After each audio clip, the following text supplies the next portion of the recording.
بات ہے ایک جنگل کی، اور وہاں ایک کوا رہتا تھا۔ آپ جانتے ہیں نا، کوے کا رنگ بڑا کالا سیاہ ہوتا ہے، مگر وہ بڑا خوش تھا، بہت انجوائے کر رہا تھا لائف کو، طرح طرح کے کھانے کھاتا، اور رات ہوتی تو کسی بھی خوشبودار درخت پر جا کر رات بسر کرتا، انجوائے کر رہا تھا اپنی لائف کو۔ اچانک اس کی نظر ایک سفید کبوتر پر پڑی۔ وہ سوچنے لگا کہ میں کالا اور یہ سفید، یہ کتنا خوبصورت ہے، کتنا اچھا لگ رہا ہے، مجھ سے زیادہ خوش تو یہ ہوگا۔ اب اسی خیال میں وہ پریشان رہنے لگا اور اسے رات کو نیند بھی نہ آئے۔ ایک دن وہ کبوتر کے پاس پہنچا اور کہا کہ تم کتنے خوش نصیب ہو، تمہارا رنگ سفید ہے اور میں تو کالا ہوں، تم سے زیادہ خوش تو کوئی نہیں ہوگا۔ کبوتر نے کہا پہلے میں بھی یہی سمجھتا تھا، لیکن جب میں نے طوطے کو دیکھا تو میں حیران ہو گیا کہ طوطے کے تو دو رنگ ہیں، میرے پاس تو ایک ہی رنگ تھا۔ تو طوطا زیادہ خوش نصیب ہے، وہ زیادہ خوش ہے، وہ زیادہ لائف کو انجوائے کر رہا ہے۔ اب کوا کبوتر کو چھوڑ کر طوطے کے پاس پہنچ گیا۔ کہا طوطے تم تو زیادہ انجوائے کرتے ہوگے، کتنے خوش ہوگے کہ تمہارے پاس تو دو رنگ ہیں جسم پر، تمہاری باڈی بہت خوبصورت لگتی ہوگی۔ تو طوطا کہتا ہے کہ پہلے تو میں لائف کو بڑا انجوائے کرتا تھا کہ واقعی میں بڑا رنگ برنگی ہوں، مگر جب میں نے مور کو دیکھا نا تو مور تو کئی سارے رنگ لیے ہوئے ہے، اتنا خوبصورت ہے کہ اس کو دیکھ کر مجھے لگا کہ میں تو کچھ بھی نہیں ہوں۔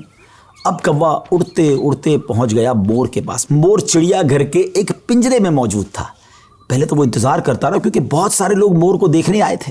جب سارے لوگ دیکھ کر چلے گئے تو کوا مور کے پاس گیا کہ اے مور، ذرا یہ تو بتاؤ تم کتنے خوش ہو، کتنے رنگ ہیں تمہارے پاس، تم کتنے خوبصورت ہو۔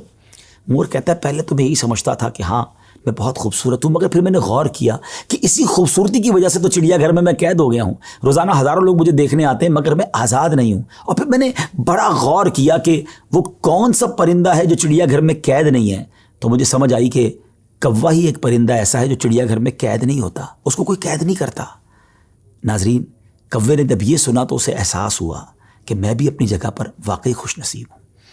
اب یہاں بظاہر تو یہ ایک فرضی واقعہ ہے، لیکن اگر اس کو ہم اپنی زندگیوں پر امپلیمنٹ کریں، اپنے بارے میں سوچیں، ہمارے پاس بہت کچھ ہے، لیکن جب کسی کو ہم سے زیادہ والے کو ہم دیکھتے ہیں نا تو ہمیں اپنی چیزیں کمتر نظر آنے لگتی ہیں، اپنا گھر چھوٹا لگنے لگتا ہے، اپنی موٹر سائیکل، اپنی گاڑی، اپنی سائیکل وہ ہمیں بڑی کمتر لگتی ہے جب کسی کی بڑی گاڑی دیکھتے ہیں، کسی کا بڑا گھر دیکھتے ہیں، کسی کی لائف سٹائل کو دیکھتے ہیں، جو ہے اس پر انجوائے نہیں کرتے بلکہ اس پر شکوہ کرتے ہیں، ناشکری کرتے ہیں۔